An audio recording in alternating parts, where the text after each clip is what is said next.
I may have missed one word or one adjective in your job title. It is a European Commission coordinator on combating anti-Semitism and fostering Jewish life. When did you start this particular position, or was it actually a position that existed before? So it was created at the Fundamental Rights Colloquium in October 2015, and it came after we had seen already a lot of lethal attacks on Jewish premises. Theodor Adorno said anti-Semitism is the rumor about Jews. We could see it happening before our eyes, and it is built on this idea of the rumors. For example, in the pandemic, when the lockdown happened, within 3 weeks, we had an explosion of allegations that the Jews were behind this virus. It reminds me of the saying that all Jewish holidays can be summarized in 2 or 3 sentences. They tried to kill us, they didn't succeed, let's eat. We have seen, in particular, following the 7th of October, but also before, whenever there was a conflict in the Middle East between Israel and Palestine, it had repercussions here, holding Jews collectively responsible for actions of the government of Israel is clearly anti-Semitic, and this is what we have seen increasingly, how Jews are being held responsible. It's unacceptable that some of the extremist parties think that they can call out anti-Semitism on the back of the Muslims. We cannot drive out the Beelzebub with the Beelzebub, as it says. So we cannot drive out hatred with hatred. Unfortunately, we have seen also attacks against Jewish students, and Jewish students being called fascists, or Nazis in public.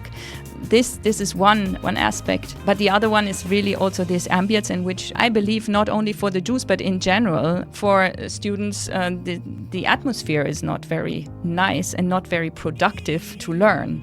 And so we should look at this also when it comes to the next generation of those who are going to teach our children in a few years and our grandchildren eventually, and so on. How we come back to an atmosphere at universities where true discussion and learning and research on facts is possible, free from ideology. The big challenge is online. That's the big challenge, It is the number one entry door for anti-Semitism, for other forms of hatred, into our living rooms and into people's minds.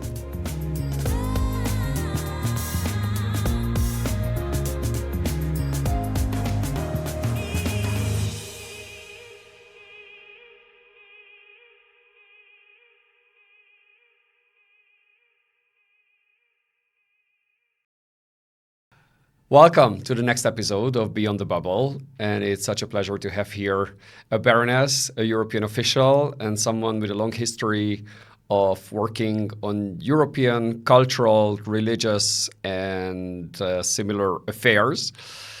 Katharina von Schnurbein, whose official title is European Commission Coordinator against Anti-Semitism and Fostering of Jewish Life.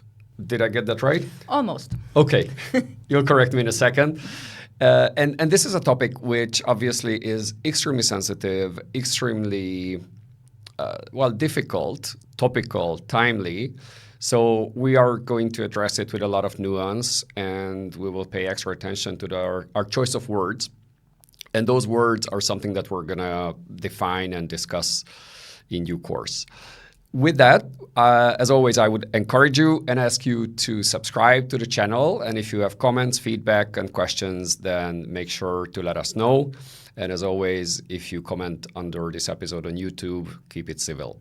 So with that, thank you so much for being here. Thank you very much, Andras. It's a real pleasure to be here and to discuss together. I really like the podcast, and I've been listening to some episodes, so I appreciate it a lot. And just to get it right, so I may have missed one word or one adjective in your job title. It is a European Commission coordinator on combating anti-Semitism and fostering Jewish life. Yeah, that makes sense. So perhaps we take that job title one by one. But before that, I just want to hear a little bit about your background, which I've read, and I know that you studied Slavonic studies. You speak fluent Czech. You've been working with the European Commission for many, many years. So tell us a little bit about your background. Well, I grew up in the forest, 20 kilometers from the Czech border in Bavaria. And I think that was very defining for how we grew up. We were Protestants in a very Catholic environment. The Iron Curtain was the end of the world for us. We couldn't cross the border. Actually, we went to Prague finally after we got a visum in 1988. So just before then everything opened up to see the situation once. And I was 15 at the time. And for me, I always wanted to, go to the city, be out there, I immediately fell in love with Prague. And so when the Iron Curtain fell, and actually I was in the United States for that year, once something happens in my area, I was gone, but I came back and it was a whole new world. And so we got in touch somehow with Czechs on the other side. And so when I finished school in 1993, I decided to go to Prague to learn the language. And after 1 year, you know just how much you don't know, actually. And it continued. I studied in Bonn, and then I did a master's of Slavonic studies in Oxford. And somehow I always went back to Prague in the summer to do further study courses and so on, and started working eventually for the delegation of the European Union at the time, still as an embassy, to the Czech Republic before accession in 2002. And I was responsible as the press officer and also communication officer.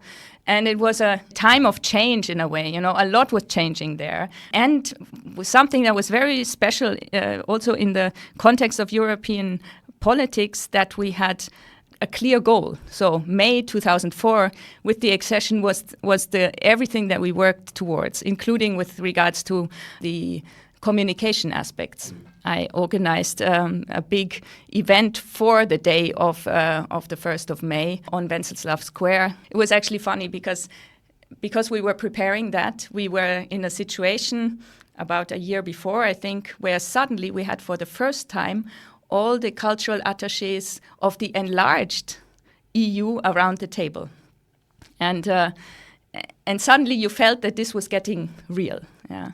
And so to see the preparation, but also the discussion already then, quite controversial about, yes, we want to join the euro, but maybe not necessarily all the political aspects. And, so at the time, because I was responsible for the press aspects as well, we could see that some of the fake news about the EU, like, for example, that we regulate the size of beehives, or that cows need to have toys to be happy, once you join the EU, they came directly from the UK, and we could see that a few days later, this was reflected in Czech media. So it was interesting to see also these aspects that already back then to some extent, but as social media was much less an issue at the time, they spread in a much more concentrated way rather than across the world. Yeah,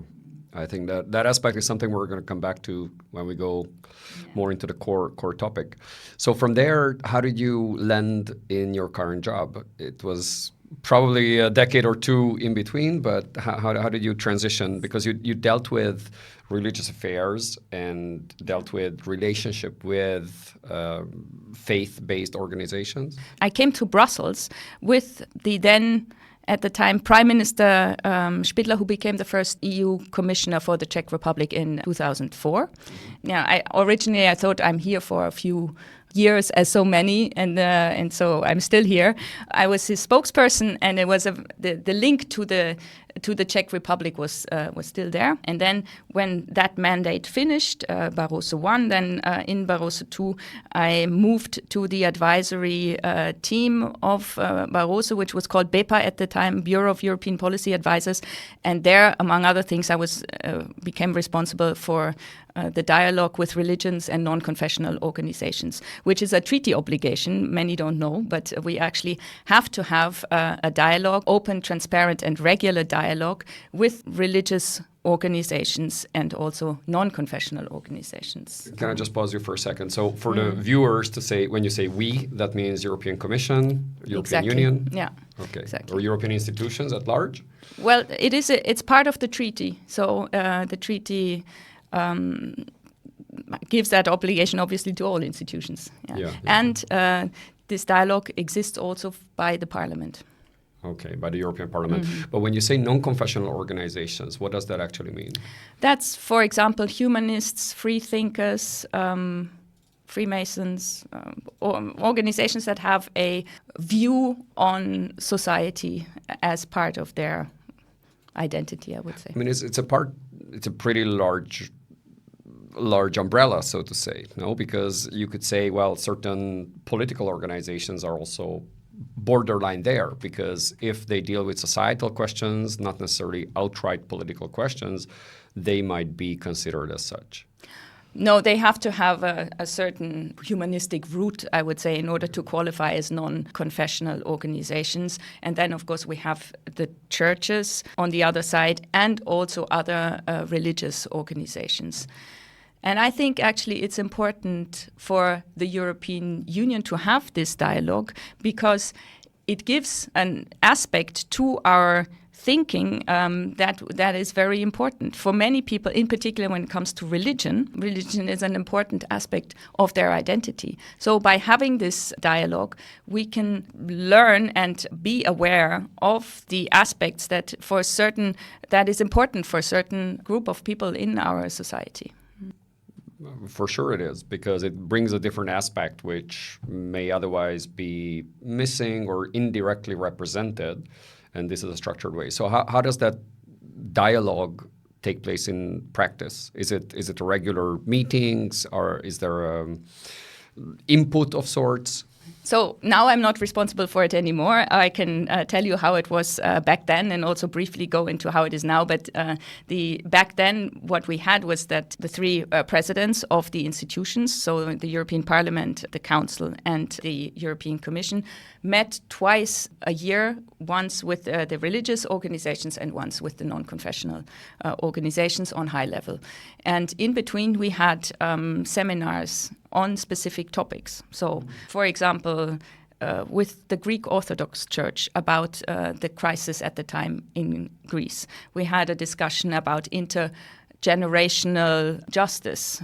We had discussions about about migration as well, about integration. So, these topics that are political but also societal, and where the organizations, again, in this case, it was above all the religious groups as organizations, but also some of the humanist organizations that are very involved in this, to hear from them how the situation is on the ground. And this comes, of course, on top of all the consultations that we have with civil society organizations. I think that the Commission is actually a very open organization, contrary to what some people think. We have a lot of dialogue with civil society, and we really want to hear how the situation is on the ground and take that into account in the policy making. And this has been my approach throughout, and it's probably one of the red lines in my red threads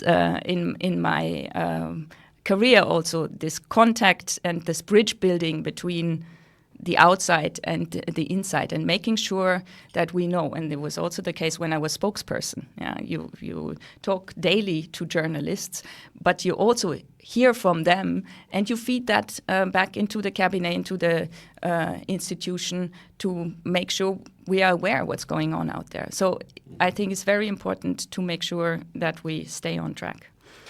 Just maybe it's a little bit of a side note before we go further, but it's a very delicate situation because the political spectrum is very diverse, and in some corners of it, you might be challenged, you meaning European Commission or European institutions and general European political processes, to say, why do you even channel anything remotely religious into it? Because church and state have to be fully separate, and this is a complete no-no. And then on other parts, you would say, well, this, like you said, it's such an important part of society and the value systems. And there are so many cultural institutions that are still run by various churches or other organizations of that sort.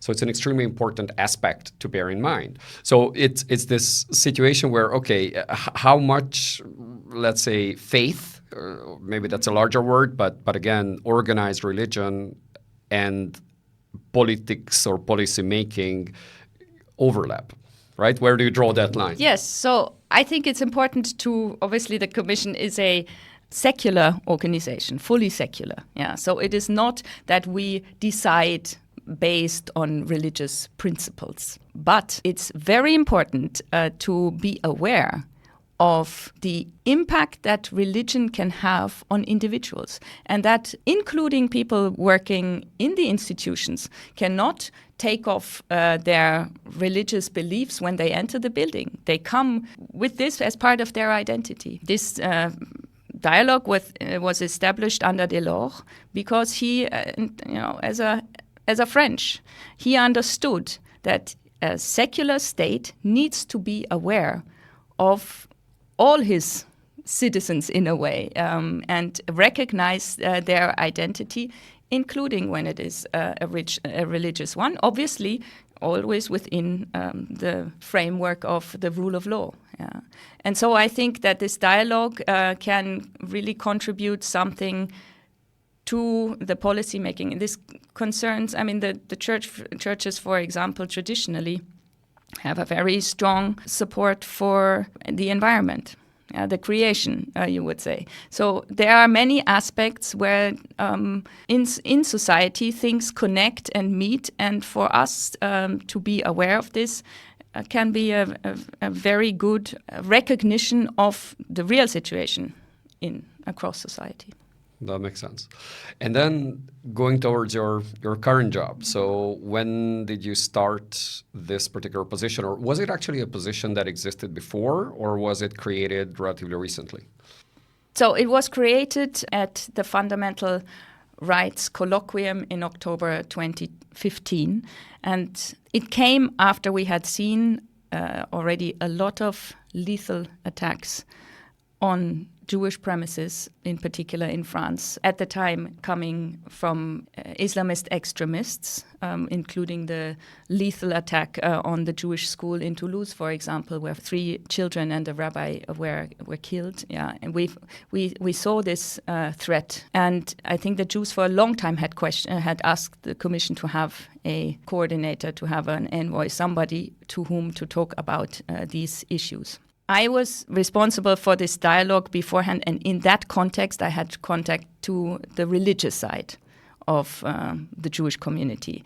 Obviously, the community is very broad. There are a lot of views across Europe, depending on how big the community is, how their cooperation is with the state, how the situation was during the Holocaust, during the Shoah, how they live today. And then you have the political spectrum from left to right, religious, not religious. So I only saw a glimpse, which was the religious side. And in that dialogue, anti-Semitism as such did not play a big role.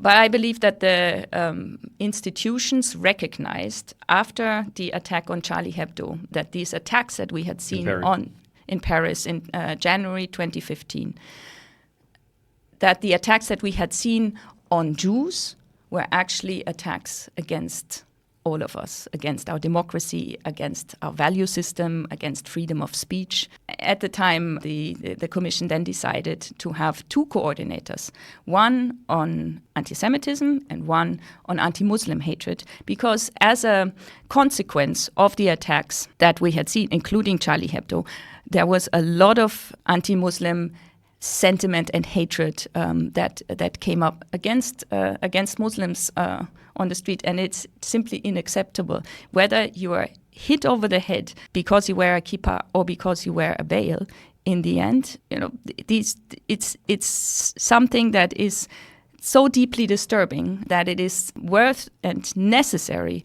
for the institutions to make sure that we stand with those who are attacked in this way, and generally the community that is being attacked in that way.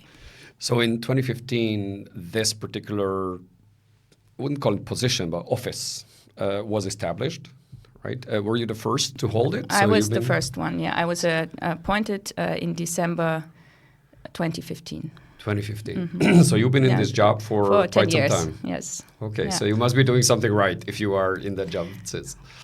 Well, there was a lot of going new paths because we didn't have examples of how this was supposed to function. And actually, when I came into office, there were only very few countries who also had envoys or coordinators on this issue. At the time, the US had a special envoy on anti-Semitism, but only for outside the US, so located in the State Department. There was a special envoy on post-Holocaust issues in the UK. Germany had also the special envoy in the foreign ministry again, not in the interior, where it is now. You have two, one in the foreign ministry and one in the interior. So there were very few. And we did not have a lot of examples on how we could actually go about. My main responsibility in the beginning was really to outreach and to listen. So to talk to those Jewish umbrella organizations that were here at the time, but also I traveled a lot to see locally how the situation is for the Jewish communities. And as I said before, it depended how they were and how they felt and how they felt also supported, depended a lot on their situation still post-war. And there was also a big difference between Western Europe and Central and Eastern Europe at the time, and how their interaction was with the state, and whether the state recognized the challenges they were facing. I see.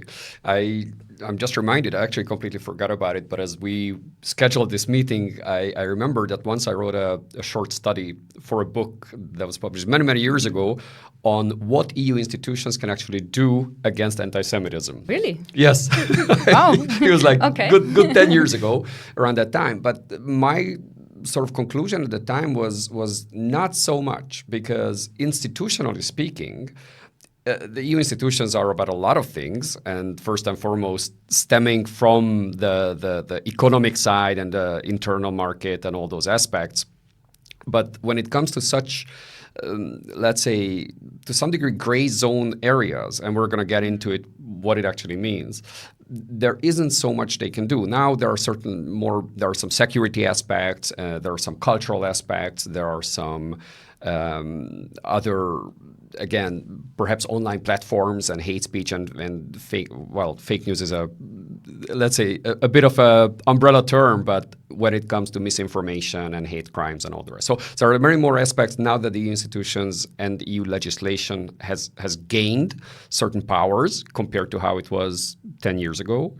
But again, institutionally speaking, perhaps the most important part is the raising awareness and coordinating and liaising with national administrations at times.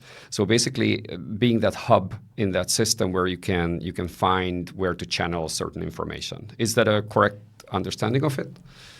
So one thing is definitely correct, that at the time when I started, the expectation that the EU could do anything on this was very low, including from the Jewish communities. And actually there was an analysis that came out in 2013 that said, well, the EU, whatever they claim to do on anti-Semitism, it's only half-hearted. Because we did have, and I think it was already in 2004, 2004 a conference at the time hosted by President Prodi with Elie Wiesel, the Holocaust survivor from Romania, who became, he received the Nobel Peace Prize and became, as we say, the voice of the 6 million. Yeah, and he was invited here, and already then, I listened to it when I started. I listened actually most recently to it again. It is exactly the same as we are facing now. I mean, it was very clear already back then, the challenges that we were facing at the beginning of the 21st century. We as European society? We as European society, certainly, but I think this goes beyond Europe. But for me, my responsibility is the European Union, so I look at it from that point of view. But the different forms of anti-Semitism, the way anti-Semitism was mutating, the threat that came after the Twin Tower attacks from Islamism across the world, but including also in Europe, the hatred that was directed towards Jews in particular also. So I think that we had to recognize, and we had that conference, and then for a long time nothing much happened. What did happen was that the predecessor organization of the Fundamental Rights Agency in Vienna, the European Monitoring Center, developed a definition on anti-Semitism that they also shared with the member states at the time, and that held already in its examples at that time, in 2005, then the different forms of contemporary anti-Semitism that we see. It was because it related also to Israel-related anti-Semitism contested.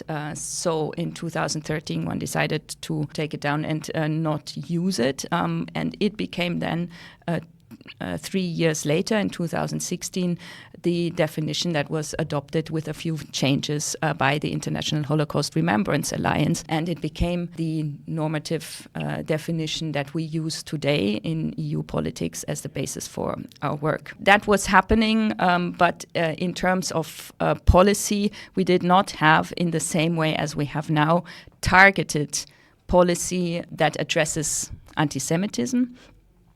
And also, I think the key aspect of the strategy that we then adopted in 2021 on combating anti-Semitism and fostering Jewish life, namely to really make sure that we say we want to make sure the Jews can go about their lives in line with their cultural and religious traditions here in Europe and free from security concerns. This is what we really want to work towards. Yeah, we say it even in the title, towards an EU free from anti-Semitism. So the expectations are very high, while the situation at the moment is very complicated and threatening. Yeah, it definitely is. And we're going to get into it in a moment, a bit of definitions, to the degree those definitions are possible. Because when you look at terms such as anti-Semitism, somebody coined the term Israelophobia, so which is to some degree equivalent to anti-Zionism, but again, you even have Jews who are anti-Zionist.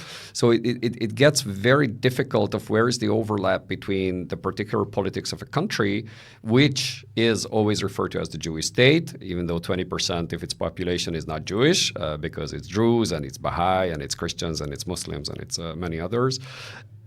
And then anti-Semitism, which to a large degree, I've always understood it as a prejudice, but anti-Semitism is often far more than that, because it can take a physical form, it can take hate speech, it can take so much more. So sometimes, to me, it's sort of an understatement, other than what actually how it manifests. So these terms are complicated, and I don't want to put you on the line to say, give me the definition of anti-Semitism, but perhaps describe, please, in your words, what that is. And then I want to come back, but again, we focus on this part first, but I do want to come back on the positive side, the fostering Jewish life. So we had here Nahama, who you also know well, and she spoke a lot about that, where she says, I don't want to focus on that. I don't want to define my community and what we do by what we fight against, but we want to define it as a positive, nurturing way. But again, and I just to maybe say this is exactly why we put fostering Jewish life into the title, because we recognized that, and I recognize this in all my conversations with Jews from across Europe and beyond, that in the end, the focusing on the positive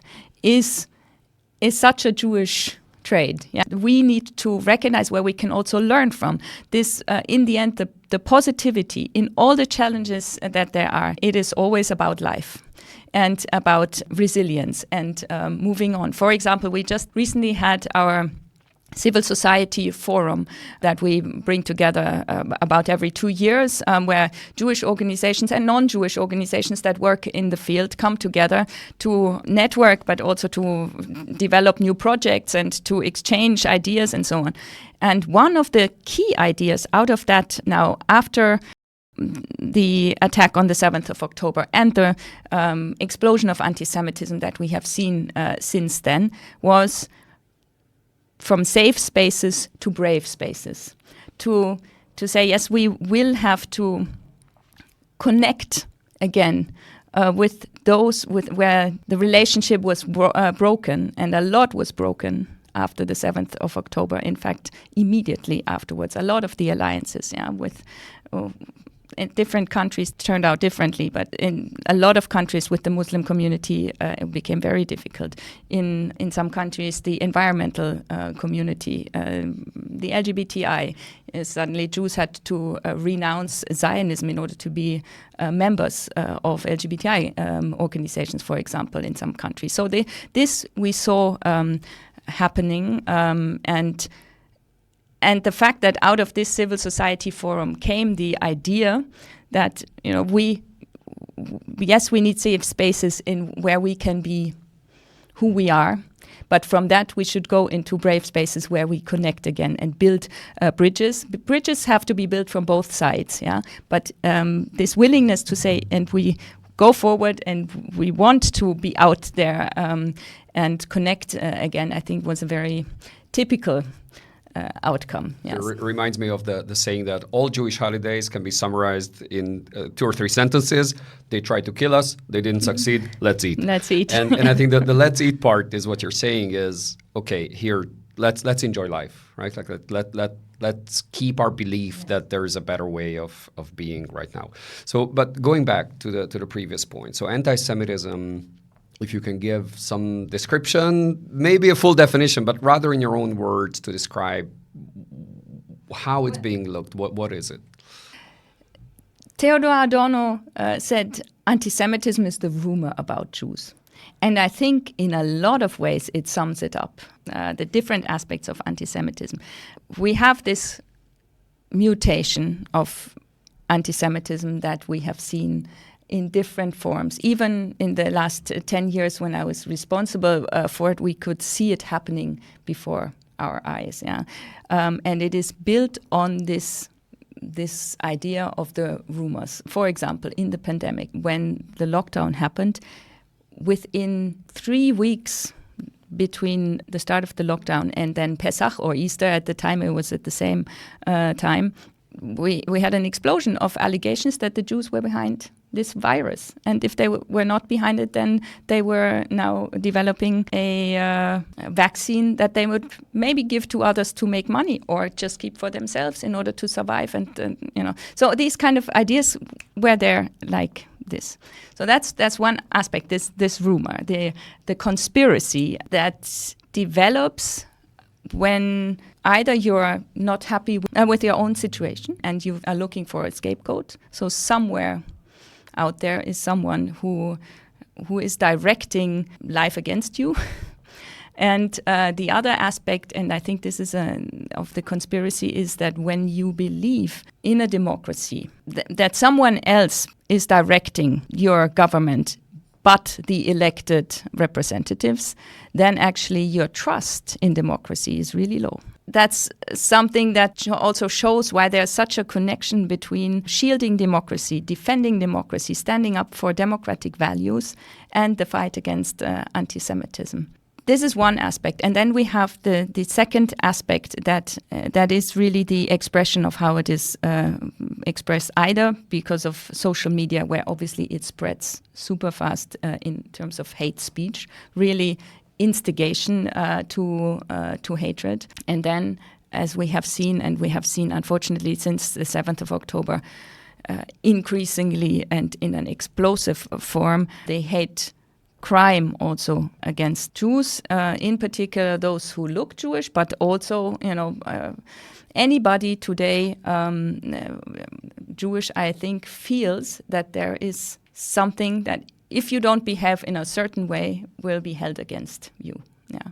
We see it then also in terms of hate crimes against institutions, against cemeteries, synagogues, Molotov cocktails, and just this question of feeling safe. It's not there. And then we have seen after the 7th of October, coming out of these different forms, ambient anti-Semitism. And it has to do with it's the feeling that in the end it's all around you, or the tearing down of hostage posters. I mean, I think even the reaction of bystanders, if you would tear down poster for a missing dog, would probably be different than what we saw following the situation after the 7th of October here in European cities. Also, when there are graffiti, Holocaust equals Gaza, or swastika equals Star of David, and it's not being removed by the authorities, it creates an atmosphere that is complicated and, in a way, sometimes choking for most Jews. Probably not all of them. I think we can never say that it's all, but the vast majority of Jews. So the situation is very complicated. We have seen, in particular, following the 7th of October, but also before, whenever there was a conflict in the Middle East between Israel and Palestine, it had repercussions here. And this is, for example, one of the examples in the IRA definition, holding Jews collectively responsible for actions of the government of Israel is clearly anti-Semitic. And this is what we have seen increasingly, how Jews are being held responsible. Yes, no, there's a lot there. There's a lot there, and I appreciate all the examples that you've given. Also the word collective, so being held collectively responsible for something that even if a person happens to be a citizen of that country, let alone someone who's not a citizen, most Jewish people have some connection, first degree, second degree, but some connection to Israel, given the very nature of, the history and family histories and all the rest. But the collective responsibility is not something that would remotely be acceptable for any other nation. How could you hold a Chinese person in Brussels be responsible for their government's acts, whatever they might do in parts of their country?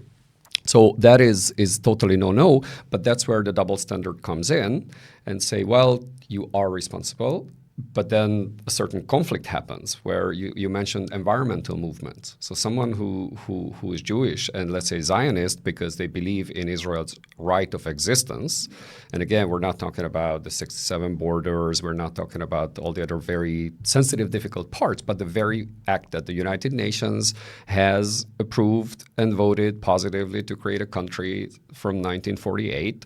So that country is a legitimate country and it has a right of existence, and belief in that is essentially what Zionism is. And then somebody holding that particular belief but being part of, say, an environmental movement or LGBTI or other groups would be a persona non grata, saying you're not welcome here. And you're also saying that some of those graffitis or some of those highly, more than hyperbolical, definitely inversion and distortion of the words when you use the word genocide or you use the word others describing what happens in the Middle East, make a lot of Jewish communities and individuals feel at the minimum unwelcome and at worst unsafe. So those are, you might say it's a political speech, it's a political opinion or political criticism of sorts, though I don't think that these very harsh terms are. But still, they convey that implicit message that, hey, you are not welcome in this particular country. And you see the numbers of how many French Jews are emigrating to Israel, doing the Aliyah, so basically emigrating essentially and finding their new home there, and in some other places. So that is a very worrying sign.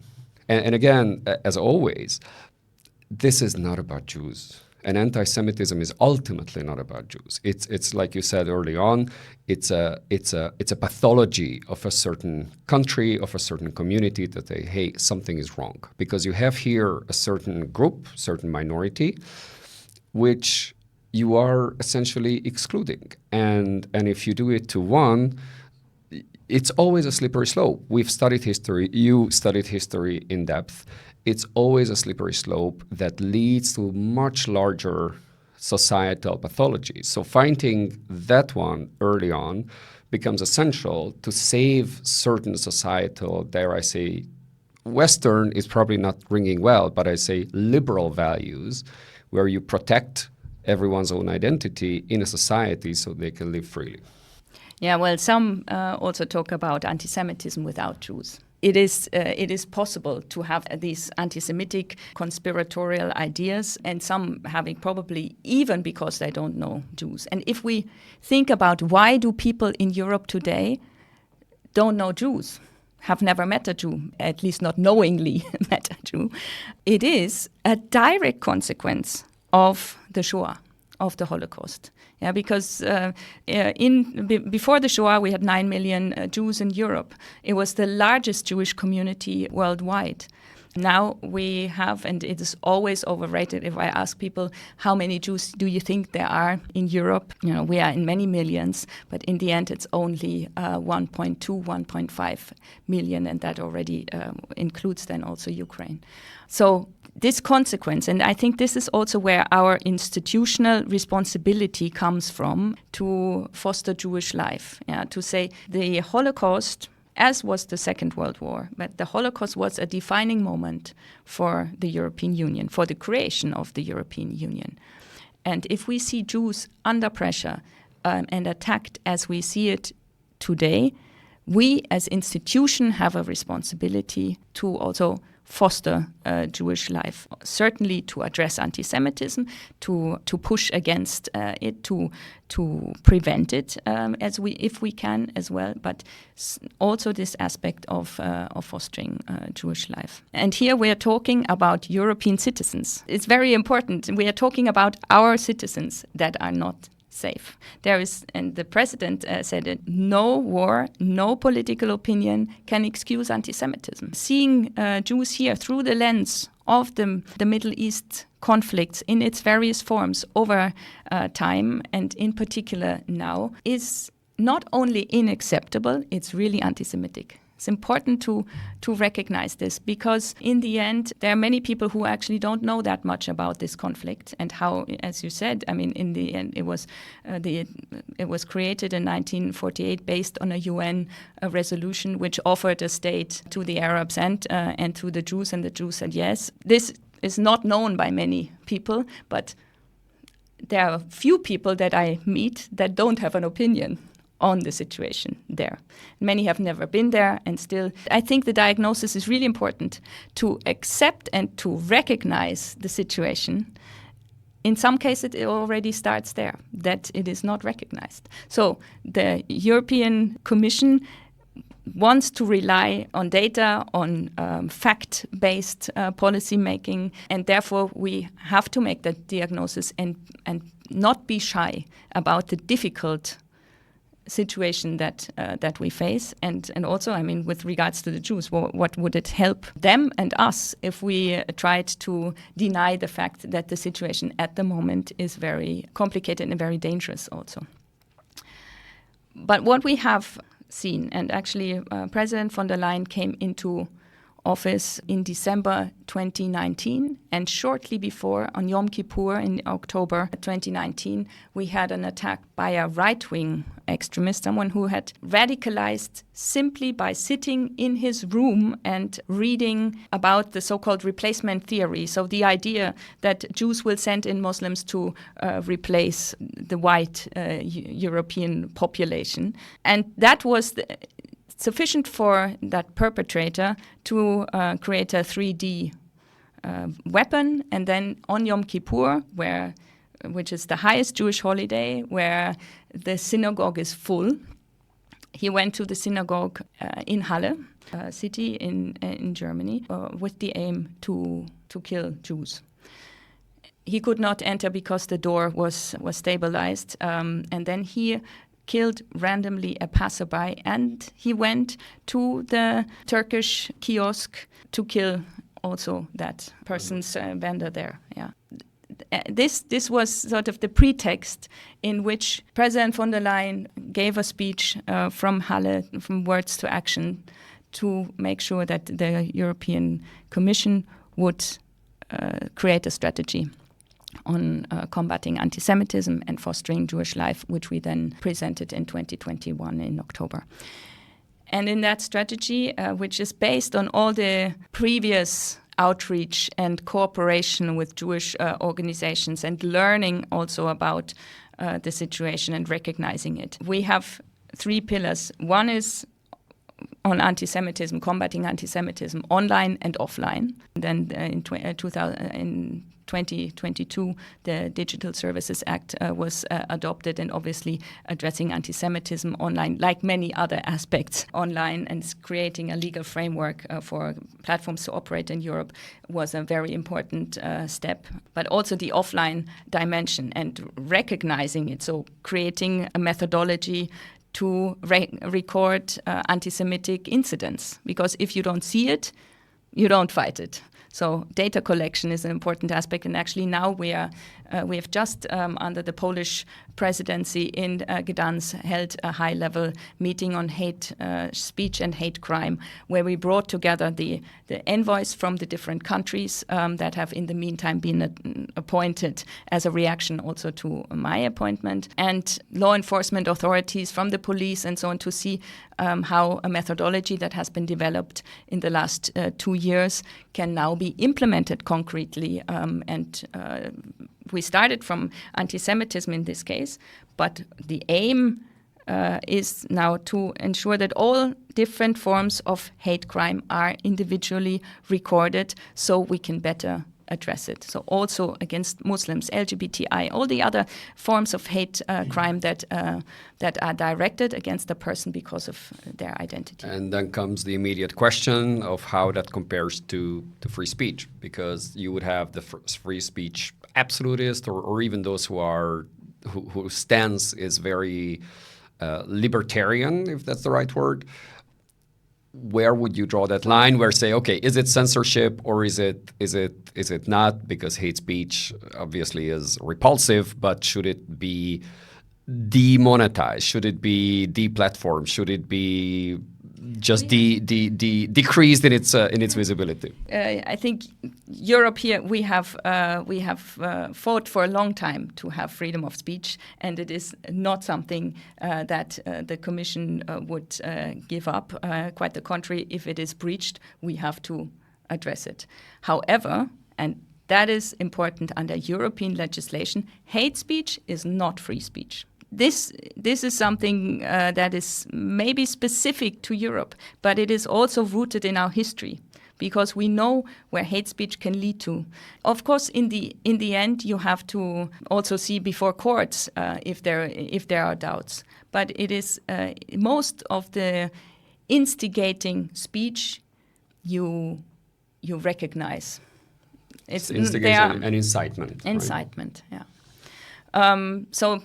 This is important. It's the aspect really of fighting anti-Semitism in this first pillar, including, by the way, also victim support, because victims are supported when they don't have to justify why what they just experienced goes against their identity. And in some cases, we have good institutions that recognize discrimination. But when it is about anti-Semitism, some of the prejudices and the conflation with Israel can also be projected on Jews, which has led to a situation where recording of anti-Semitic incidents was very low.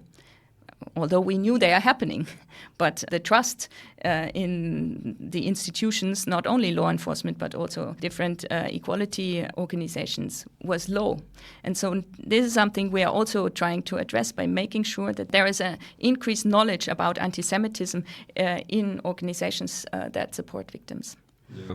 It's very super delicate because, again, just looking at anti-Semitism and where it overlaps with anti-Zionism, so meaning challenging Israel's right of existence, or just simply criticizing what's happening not even criticizing, let's say framing what's happening criticizing in the Middle East. Is very important. Criticizing, and this is even part of this definition, criticism of Israel like that leveled against any other country cannot be considered anti-Semitic. So, you can criticize the actions of a government like you would criticize other governments. But when it is about, as a consequence, saying, and therefore Israel should not exist, well, then clearly a red line is crossed. In the definition, again, itself, it says that whether an anti-Semitic incident is considered illegal is defined by law. That's an important aspect with regards to this freedom of speech aspect. Yeah, so freedom of speech is not limited. It just when you say something is anti-Semitic, it is just that it's a two-way street. Someone may feel this is anti-Semitic, and the other person may say, "No, I don't see it as anti-Semitic." That's a normal democratic dialogue. Yeah, it goes both ways. And there is one more aspect in this definition, which is context matters.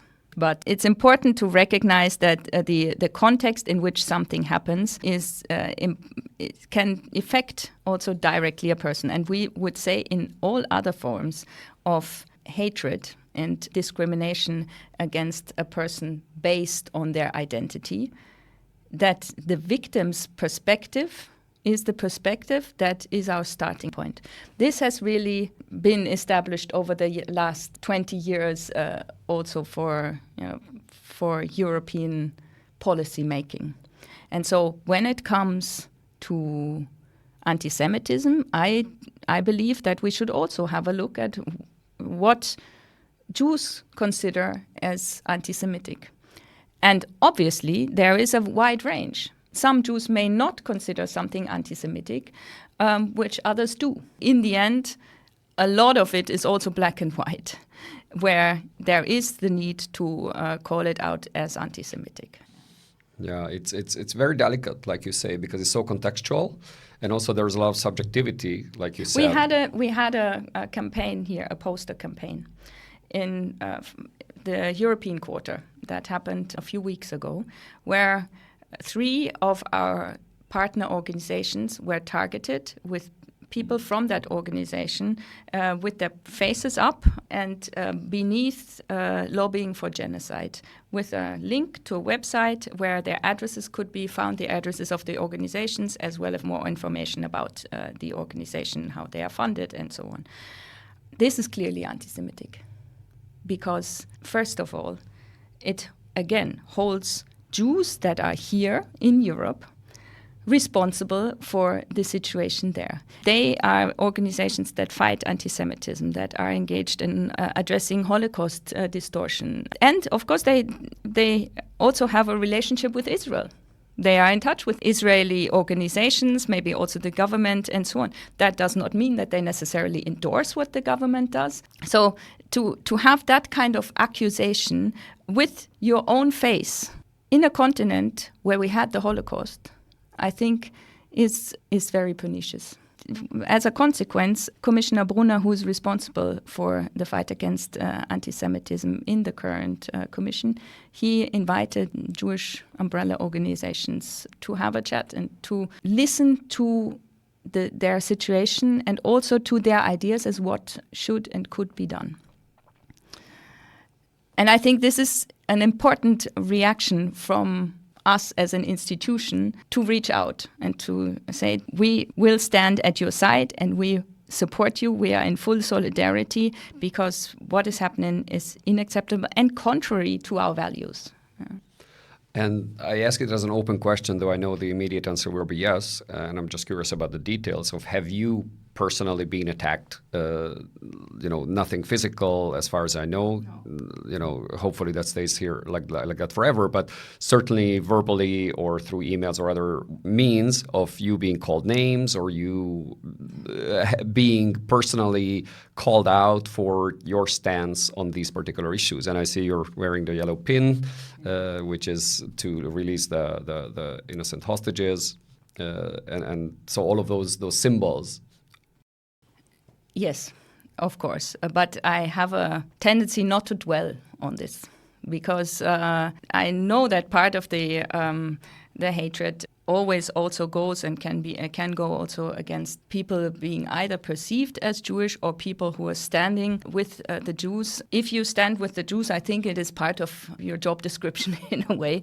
So I don't go into detailing how it happens or whatever. But I've also learned, and I think it's also in my nature, to look at the positive aspects. Some of this obviously has to do with the fact that what we have done over the last years has had an effect.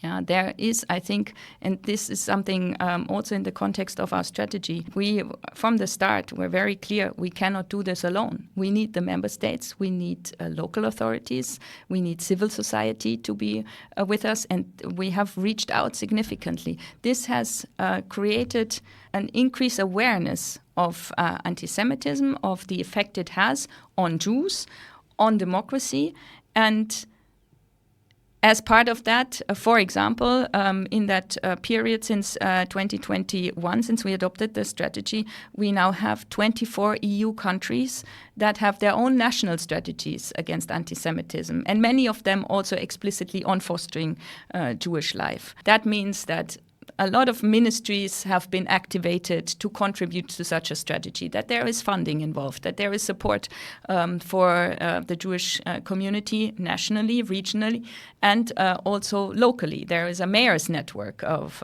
mayors against anti-Semitism. There has been a lot of support, I think, created, and a lot of structures have been created. And this is one important aspect of the implementation of the EU strategy. The other important aspect is what we call mainstreaming, which means that in all relevant EU policy, we include the fight against anti-Semitism. Can be, for example, on the educational side, on the research side, in terms of the more preventive and long-term initiative, but it is also in Home Department, on security, on prevention of extremism, radicalization. In the end, for example, also the legislation on addressing terrorist content online has an indirect effect on preventing also anti-Semitic incidents. It's very important.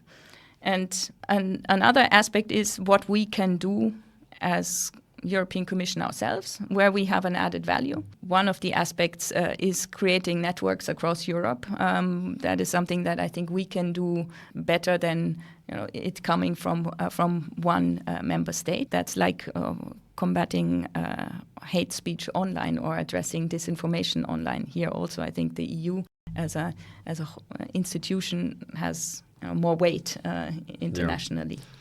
Yeah. No, definitely. I think so exactly you're triggering that sort of network and unlocking certain member states or national level actions is probably one of the most important tools that you have.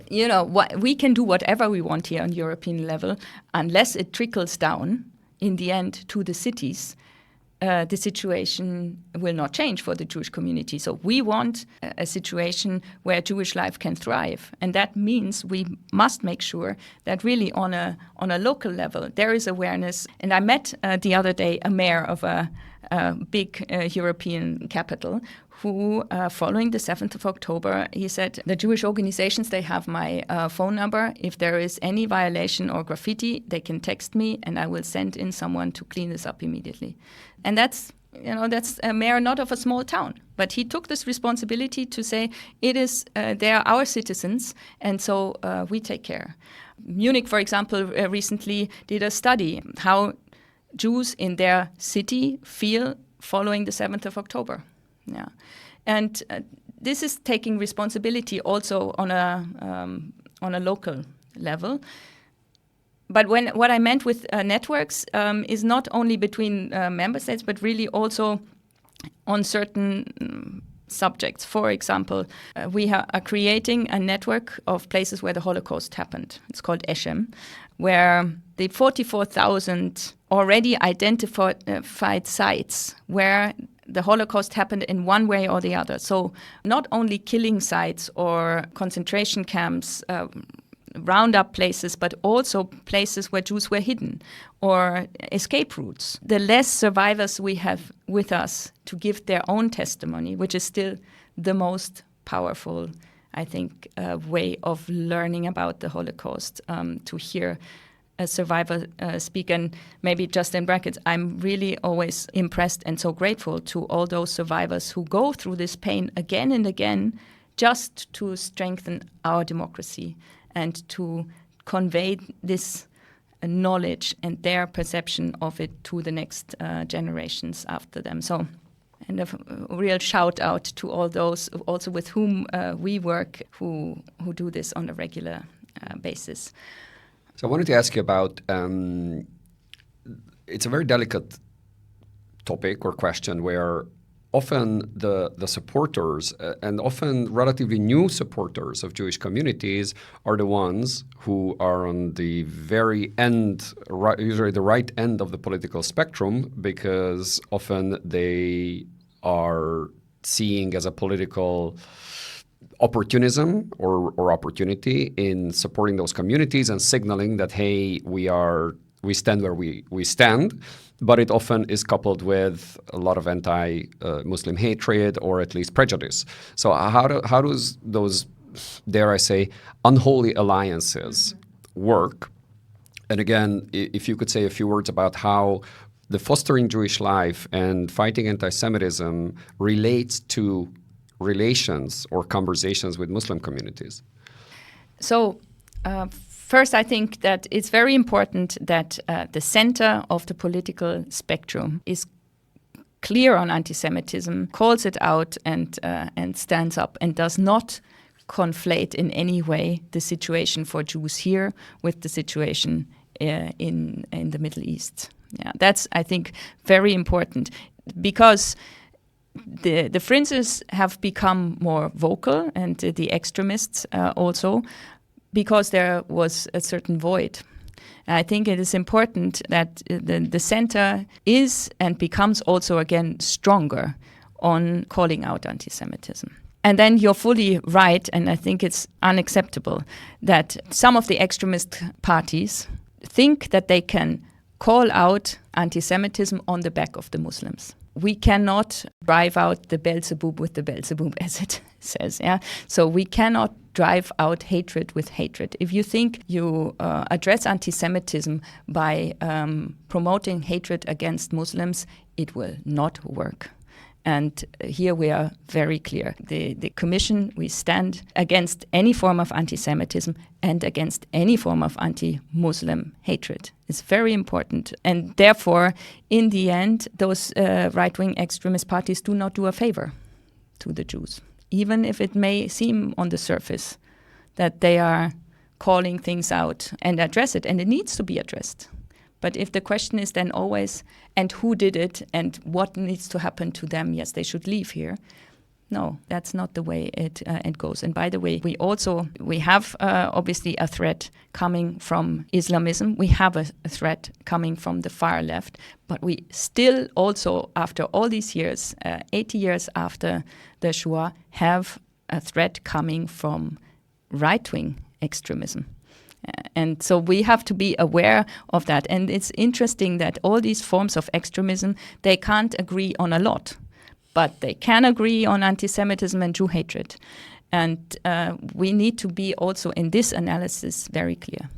It's, I'm laughing, but obviously not because it's funny, because it's just so bizarre. When you say you have this horseshoe where basically the two extreme being the far left and the far right, like you said, they barely agree on anything, but the Jews they hate. Both political extremes for their own reasons. And you see that also in the US in many public figures, very high profile public figures would essentially come to the same conclusion coming from different directions. And it's just so sad.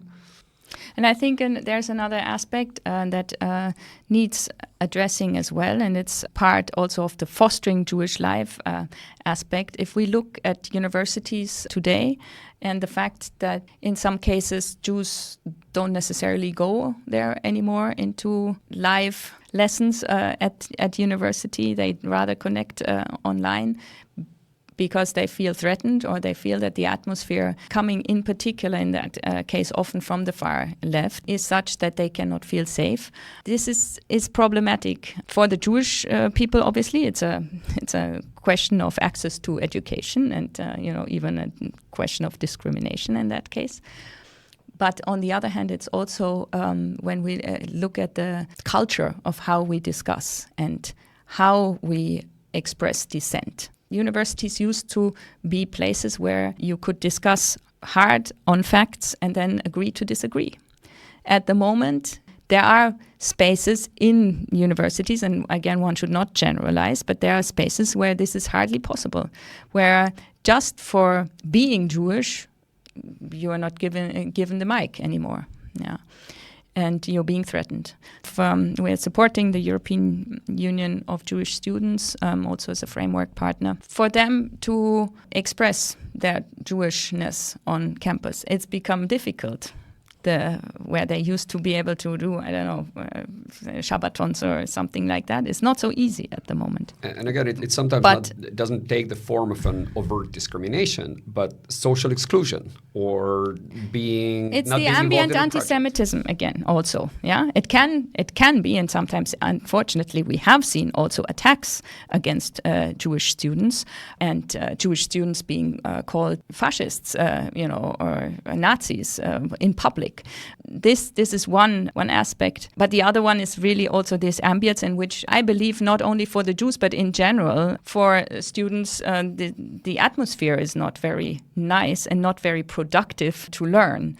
And so we should look at this also when it comes to the next generation of those who are going to teach our children in a few years and our grandchildren eventually, and so on. How we come back to an atmosphere at universities where true discussion and learning and research on facts is possible, free from ideology. Well, amen to that. I think it's really the ultimate goal, because when someone's worldview is so tied to their identity, they're no longer able to discuss it in a rational way. And if that prejudice or that sort of bias is just so integrated into their own personality, often they are even oblivious to it. They don't necessarily recognize it or declare it. But still, challenging certain facts becomes much more. Basically, the person feels you're challenging their identity. So then it becomes sort of a religious war, an ideological war in a classroom, and it's no longer a free debate that a university or places of knowledge should foster. I think teachers and researchers have a huge task. The fact that especially education has been a space where it's become difficult for Jews is pernicious also in another way, because through the 2,000 years of history of anti-Semitism in the end that we have lived here in Europe, education was the one part that you could always take with you when you had to flee the next pogrom. Yeah. So the Jewish focus on education comes, I think, including also from this awareness that it's, what you have internalized, you take with you. And that it is now in particular difficult for Jewish students to be on campuses, I think also has this aspect that one should not forget. No, very much agree. I mean, aside from, let's say, cultural/historic codes where education and learning has been so important of Jewish culture, but certainly there is a practical aspect to say, well, if you need to go, the only thing you can take with you is what's in your head. And so again, I think that Jewish life is there to be out in the open. But as a reaction of what is happening, we have seen also a closing of Jewish communities because that's where they feel safe. I've met a businessman, a Jewish businessman, who says, I have cut ties with non-Jewish partners who accuse me of being pro-Israel or, and this kind of things. It means that there is a retraction, and that's so counterintuitive, I think, to what Jewish life is about. Yeah, and by the way, again, to make that point that Jewish life belongs in the public space. President von der Leyen has been twice already at the lighting of the Hanukkah that Nechama and Avi organize here at the Schumann and in front of the European Commission. In front of the European Commission in the European Quarter here, and this is important to show as institutions, and that she, as the president, goes there and is there in a celebration of Jewish life. Yeah, I mean, all those conversations about the Judeo-Christian heritage of Europe, whether or not that eventually made it into the constitutional treaty of the EU and all those conversations, but historically, culturally, it's everywhere. It's really everywhere. And that's something I think we should focus on, and it's also for that reason that the president at one of these Hanukkahs, she announced the creation of a new EU prize on Jewish heritage and culture, which is currently being developed in order to highlight how much Jewish culture was always part of European DNA. In fact, President Herzog, when he was here at the European Parliament speaking, the Israeli President Isaac Herzog, when he was speaking at the European Parliament at the occasion of Holocaust Remembrance Day on the 27th of January, he said, and I believe it's right, in the Holocaust, in the Shoah, Europe went against its own DNA. And it's something that we need to be aware of, how much Jewish contribution there is in a general European development of culture, of politics, of economics, and to recognize it. Yeah. I mean, just to a little bit go back to the whole topic of anti-Semitism, and again, there is going against its own DNA. I think it's right. And at the same time, what we're seeing today often is just so much psychology and social psychology there, where Europe, with its bad remorse of what it committed to the Jews of Europe 80 years ago, there's a lot of that unprocessed guilt and certain parts of it, definitely not all, but certain parts of what's being thrown at what's happening in Israel and what's happening in the Middle East, and Europe not still kind of coping with its bad conscience. There's a lot of projection happening there. That's my strong sense. And again, I'm not saying that's the only thing, and there are so many factors like we discussed so far.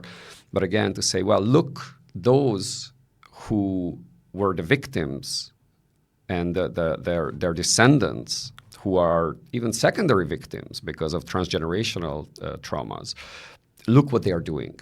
Therefore, we are less guilty of what we did to them because now they are the perpetrators, or at least the alleged perpetrators. How do you see this? Well, I think that it's indeed important to recognize the Holocaust happened here in Europe before Israel was created, before many Muslims were here. So it is a product of a racist ideology that came from the Nazis in Germany, had collaborators in other countries, and made this genocide of 6 million people possible on this continent.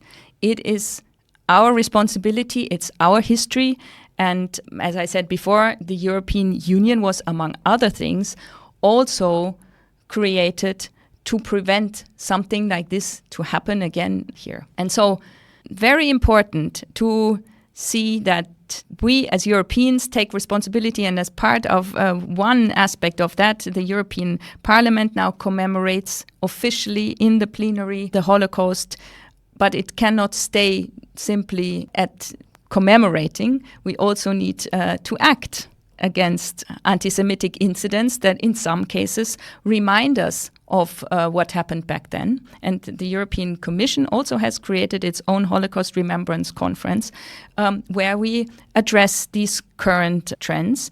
And we need to call out incidents, but also engage in the whole prevention aspect, including through education, and probably, and this is something we are reflecting as well, together with the member states, what kind of new means we need in order for education to really have its effect.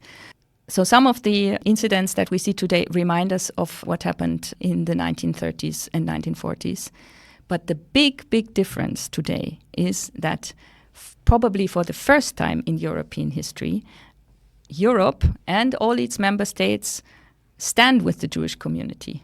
Yeah, we have 4 council conclusions already where we confirm this standing with the Jewish community, confirm concrete actions, confirm educational responsibilities, the prosecution of incidents, the training of police and other law enforcement authorities with regards to anti-Semitism. So the states are very clear in their declarations, and this is now being transposed into concrete actions. In some countries more than other, that's normal in a way, but the fact that we have a whole continent that sides with the Jews is very different from the 1930s.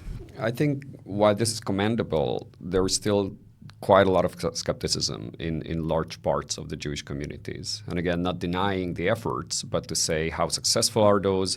And again, often what you call ambient anti-Semitism is really making the atmosphere very difficult, where they say, okay, can my child say that he or she is Jewish in school, and is that going to lead to certain soft discrimination, not being included in a project, not being called to birthday parties, that sort of thing, which again is not a criminal thing. It's kind of acceptable yet not acceptable, because then there is a certain repercussion. Yeah, it's not acceptable. It's very important. Of course, not acceptable morally and in any sense, but it doesn't hit the threshold of perhaps those efforts that those police officers were trained on, or other parts of government. But just also not let's okay. put it into a perspective. And I know it's not fair, because really the situation should change immediately. But 2,000 years of anti-Semitism and 3 years of a strategy, we have to also be realistic. A lot has happened in terms of change of awareness, of action, of building structures. Frankly, I don't know where we would have been on the 7th of October if we had not had the network that we have built within the European Union with the special envoys and national coordinators, where we meet regularly together with Jewish communities to discuss concrete policies, but also a global network we have created with the partners in Canada, US, in Argentina, in Australia, or beyond the European Union, and some Baltic countries as well, and so on. This gave us a tool also to see how to react, to come up with a joint statement and to negotiate that. So I fully agree that what is happening is not enough. And maybe in some cases also not enough rigor, or a certain conflation, as we have discussed. So all of that is also happening. But there is no country today in Europe that, as part of their program, promotes anti-Semitism. Yeah, and I know this is maybe a low threshold, but if you look at where we have come from in the last 2,000 years, we are, despite everything that is happening, in a situation where I believe all the initiatives that are being put in motion will come to fruition. There will be a change. The big challenge is online. That's the big challenge. Yeah, it is the number one entry door for anti-Semitism, for other forms of hatred, into our living rooms and into people's minds. And we spend a lot of time online, and the children see a lot of things they should not be seeing. And so I think a lot of the success also in general terms for Europe and the challenges we see is with regards to ensuring that the framework that we have set ourselves for the functioning of platforms in Europe will work.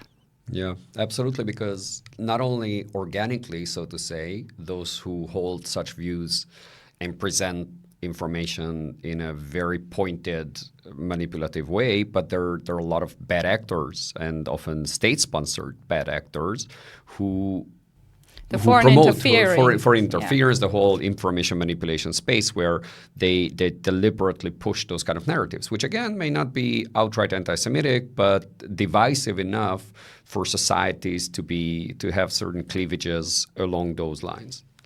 Yes, and first of all, the European Commission is already doing a lot when it comes to foreign interference online. There is a whole the FIMI frameworks and all those. Yeah, there are many people working on this also within the Commission and the EIS. It's an important aspect.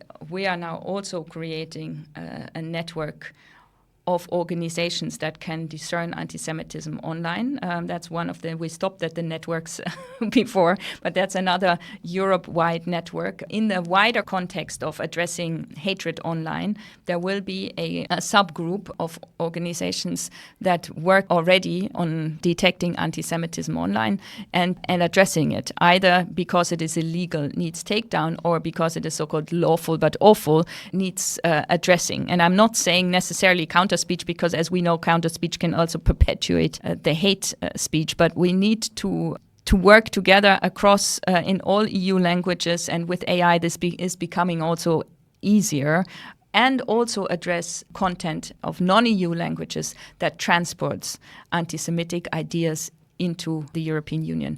So that's another network that we are building. And maybe to mention another one, which I think is a long-term project, the European Union in 2010 already created a European Holocaust remembrance infrastructure, which we have financed for 15 years with 25 million euro to link those who are researching on the Holocaust across Europe. And it has become now, under the Polish presidency, member states-led and member states-financed permanent and independent structure. And we want to do something similar for research on anti-Semitism and on Jewish life, because at the moment we look to the US or the UK when we want this kind of information or data or serious research. And it's very difficult to do a career in research solely on researching on anti-Semitism in Europe at the moment. We simply, the infrastructure is not there and the support is not there. Actually, currently there is an open call to develop a secretariat to build similar structures that eventually will become independent member states-led structures that will look and give us the tools also as policymakers and as educators and as those who are working in civil society on educational aspects to do this seriously and based on serious research. Makes sense. It sounds like a very interesting project. It's a long-term project, so we need a long breath, but I think it's important to develop these. And before we close and take the cards, one question, just to end on a more positive note, is what gives you hope? Hope is, for me, to quote Lord Rabbi Sachs, it's not optimism. Hope means that you work for something together in order to achieve something. And this is, I think, what we are doing together with the Jewish communities, together with a lot of allies in civil society, in the governments, on local level. And I have seen this network of those who actively say we want to address anti-Semitism concretely, and we put our money where our mouth is, and we really initiate structures that will be lasting. This has been a significant progress in the last years. And I believe that strengthening this network and strengthening and supporting them also from the side of the European Commission will mean that eventually we will see change, and we will make sure that Jewish life here in Europe can prosper. With those words of optimism, thank you very much. So before we conclude, please pick a card. If you could read it out. This goes against my nature. Okay. In what ways has life treated you unfairly? Actually, I don't think it has treated me unfairly. I have had, and I'm so grateful for a lot of very positive things that have happened to me. Arriving here in Belgium, meeting my husband, having 4 kids, working always from the start in areas where my heart was fully in it, as a spokesperson, as then in this dialogue with religions. Now, currently, for the last 10 years, in this fight against anti-Semitism, which I think has, for me personally, become much more than a job. It's really also a responsibility that I see. So I really cannot say that I've been treated unfairly. Quite the contrary. I have so many reasons to be grateful. Yeah. I think that 2 words come to mind. These words often are uttered in this podcast, but I very much sense it from you, which is purpose and integrity.